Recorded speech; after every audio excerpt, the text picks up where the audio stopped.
தமிழொலி நேயர்களுக்கு வணக்கம். இன்று இரவு நேர பிரதான செய்திகள். முதலில் தலைப்புச் செய்திகள். புதிய பாடத்திட்டம் தொடர்பில் பிரதமர் வெளியிட்ட அறிவிப்பு. முன்னாள் ஜனாதிபதிகளுக்கான சலுகைகள் நீக்கம் வழங்கப்பட்ட அனுமதி. அனுராதபுரத்தில் 105 கடைகள் மீது சட்ட நடவடிக்கை.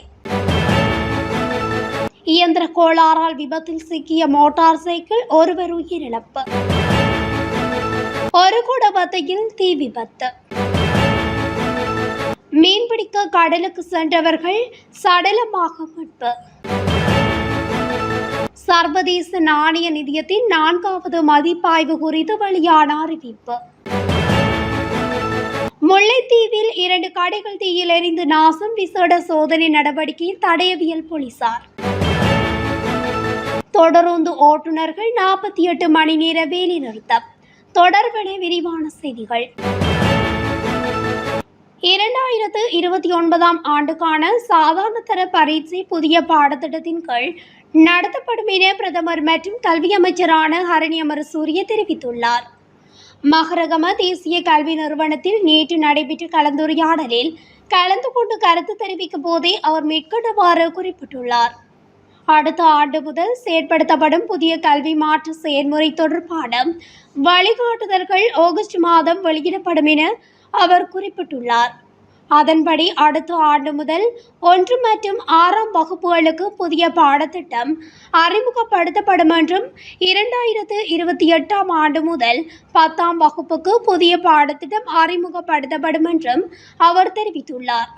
புதிய பாடத்திட்டத்தின்படி 2029ஆம் ஆண்டு சாதாரண தர பரீட்சை நடாத்தப்படும். அத்துடன் 9ஆம் வகுப்பு பாடத்திட்டம் தொடர்பிலும் தொழிற்கல்வி அறிமுகப்படுத்தப்படும் என்றும் பிரதமர் குறிப்பிட்டுள்ளார். முன்னாள் ஜனாதிபதிகள் மற்றும் நாடாளுமன்ற உறுப்பினர்களுக்கான சலுகைகளை நீக்குவதற்கு அமைச்சரவை அங்கீகாரம் வழங்கியுள்ளது. 1986ஆம் ஆண்டு 4ஆம் இலக்க மற்றும் 1977ஆம் ஆண்டு 1ஆம் இலக்க சட்டங்களை திருத்தி முன்னாள் ஜனாதிபதிகள் மற்றும் அவர்களது குடும்பங்களுக்கு கிடைக்கும் விசேட நலன்களையும் நாடாளுமன்ற உறுப்பினர்களுக்கு 5 ஆண்டுகளுக்கு பின்னர் வழங்கப்படும் ஓய்வூதியத்தையும் நீக்க அமைச்சரவை ஒப்புதல் வழங்கியுள்ளது. தேசிய மக்கள் சக்தி அரசாங்கம் தனது தேர்தல் பிரச்சாரத்தில் வளமான நாடு அழகான வாழ்க்கை என்ற கொள்கை பிரகடனம் ஊடாக இந்த சலுகை குறைப்பு குறித்து அறிவித்திருந்தது. இந்த நலன்களை நீக்கும் வகையில் 2 புதிய சட்ட மூலங்களை தயாரிக்க நீதித்துறை மற்றும் தேசிய ஒருங்கிணைப்பு அமைச்சர் முன்வைத்த யோசனைக்கு அமைச்சர்கள் குழு அனுமதி வழங்கியுள்ளது. இது தொடர்பான சட்ட வரைவுகள் உருவாக்கப்பட உள்ளதாக அறிவிக்கப்பட்டுள்ளது. பொசன் வாரத்தில் அனுராதபுரத்தில் மேற்கொள்ளப்பட்ட சோதனைகள் தொடர்பாக 105 கடைகள் மீது சட்ட நடவடிக்கை எடுக்கப்படும் என நுகர்வோர் விவகார அதிகார சபை தெரிவித்துள்ளது. அதிக விலைக்கு உணவு விற்பனை செய்தல், காலாவதியான உணவு விற்பனை செய்தல், விலைகள் இல்லாமல் பொருட்களை விற்பனை செய்தல் ஆகியவற்றுக்கு எதிராக சட்ட நடவடிக்கை எடுக்கப்படும் என்று அதிகார சபை குறிப்பிட்டுள்ளது. அனுராதபுரம் நகரம், அனுராதபுரம் புனித நகரம், மிகுந்தலை மற்றும் திஸ்ஸவிவ ஆகிய பகுதிகளில் இந்த சோதனைகள் மேற்கொள்ளப்பட்டுள்ளன. அனுராதபுரம் பாதனிய வீதியில் 72வது கிலோமீட்டர் மைல்கள் அருகில் இடம்பெற்ற விபத்தில் ஒருவர் உயிரிழந்துள்ளதாக தலாவ போலீசார் தெரிவித்தனர். இந்த விபத்து இன்று அதிகாலை இடம்பெற்றுள்ளது. மோட்டார் சைக்கிள் ஒன்று இயந்திர கோளாறு காரணமாக வீதியில் நிறுத்தி வைக்கப்பட்டிருந்த லொரியுடன் மோதியதில் இந்த விபத்து இடம்பெற்றுள்ளதாக போலீசார் தெரிவித்தனர். விபத்தின் போது மோட்டார் சைக்கிளின் செலுத்துனர் படுகாயமடைந்துள்ள நிலையில் தலாவ வைத்தியசாலையில் அனுமதிக்கப்பட்ட பின்னர் சிகிச்சை பலனின்றி உயிரிழந்துள்ளதாக போலீசார் தெரிவித்தனர். உயிரிழந்தவர் தபுதேகம பிரதேசத்தைச் சேர்ந்த 43 வயதுடையவர் ஆவார். இது தொடர்பான மேலதிக விசாரணைகளை தலாவ போலீசார் மேற்கொண்டு வருகின்றனர். பிரான்பாஸ் போலீஸ் பிரிவுக்குட்பட்ட ஒரு குடவத்தை பகுதியில் குளிரூட்டி பழுது பார்க்கும் நிறுவனத்தில் எரிவாயு கசிவின் காரணமாக தீப்பரவல் ஏற்பட்டுள்ளது. பரவிய தீயை கட்டுப்படுத்துவதற்காக கொழும்பு மாநகர சபையின் 3 தீயணைப்பு வாகனங்கள் அனுப்பி வைக்கப்பட்டுள்ளதாக தெரிவிக்கப்பட்டுள்ளது. தீப்பரவல் காரணமாக அந்த நிறுவனம் முழுமையாக தீக்கிரையாகியுள்ளதுடன் உயிர் சேதமோ காயமோ ஏற்படவில்லை என தெரிவிக்கப்படுகிறது. இது தொடர்பில் மேலதிக விசாரணைகளை கிரான்பாஸ் போலீசார் மேற்கொண்டு வருகின்றனர்.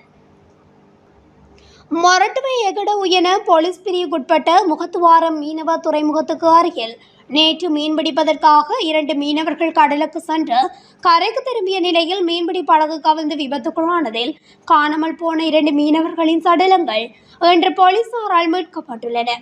கடற்படையினரின் உதவியுடன் காணாமல் போனோரை மீட்கும் பணியில் ஈடுபட்டிருந்த போது மொரட்டுவை கடற்கரை பகுதியில் கரையொதுங்கியிருந்த நிலையில் போலீசாரால் குறித்த சடலங்கள் மீட்கப்பட்டுள்ளன. படகு கவிழ்ந்த இடத்திலிருந்து 200 மீட்டர் தொலைவில் குறித்த சடலங்கள் மீட்கப்பட்டுள்ளன. மொரட்டுவை பகுதியில் வசித்த 39 மற்றும் 52 வயதுடைய 2 பேரே இவ்வாறு உயிரிழந்துள்ளனர்.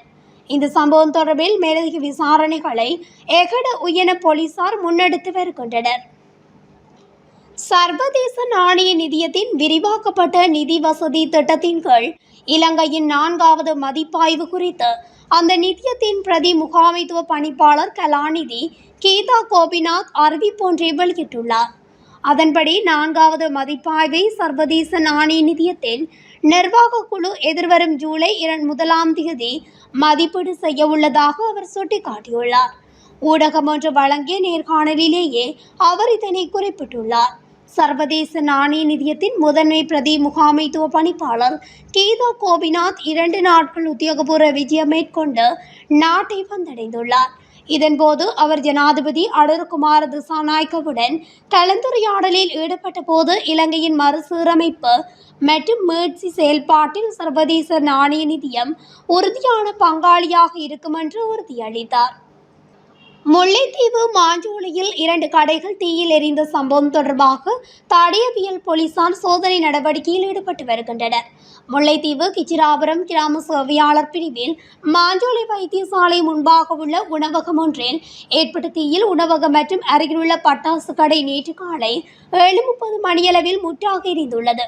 இதனையடுத்து அருகே இருந்த கடைகளில் உள்ள பொருட்கள் துரித கதியில் அகற்றப்பட்டிருந்தது. இந்நிலையில் தீ ஏற்பட்டதற்கான காரணத்தை கண்டறியும் வகையில் தடயவியல் போலீசார் சோதனை நடவடிக்கையில் ஈடுபட்டு வருவதும் குறிப்பிடத்தக்கது. எதிர்வரும் வெள்ளிக்கிழமை நள்ளிரவு முதல் 48 மணி நேர வேலைநிறுத்தத்தில் ஈடுபட தொடருந்து ஓட்டுநர்கள் தீர்மானித்துள்ளனர். தொடர்ந்து ஓட்டுநர்களின் தொழில்முறை உரிமைகள் மற்றும் பணி நிலைமைகள் தொடர்பான பல பிரச்சினைகள் காரணமாக இந்த வேலை நிறுத்தம் ஏற்பாடு செய்யப்பட்டுள்ளது. அத்துடன் தொடர்ந்து ஓட்டுநர்கள் பணவீக்கம் மற்றும் வாழ்க்கை செலவு போன்றவற்றை சமாளிப்பதற்கு சம்பள உயர்வை கோருகின்றனர். இந்நிலையில் பிரச்சினையை தீர்ப்பதற்காக அரசாங்கம் தொடருந்து அதிகாரிகளுடன் பேச்சுவார்த்தையில் ஈடுபட்டுள்ளதாக தெரிவிக்கப்பட்டுள்ளது. எனினும் இதுவரை உடன்பாடொன்று எட்டப்படவில்லை என கூறப்பட்டுள்ளது. தமிழொலியின் இன்று இரவு நேர பிரதான செய்திகள் நிறைவடைகின்றன. தொடர்ச்சியாக செய்திகளை அறிந்து கொள்ள தமிழொலி ஊடகத்துடன் இணைந்திருங்கள். நன்றி, வணக்கம்.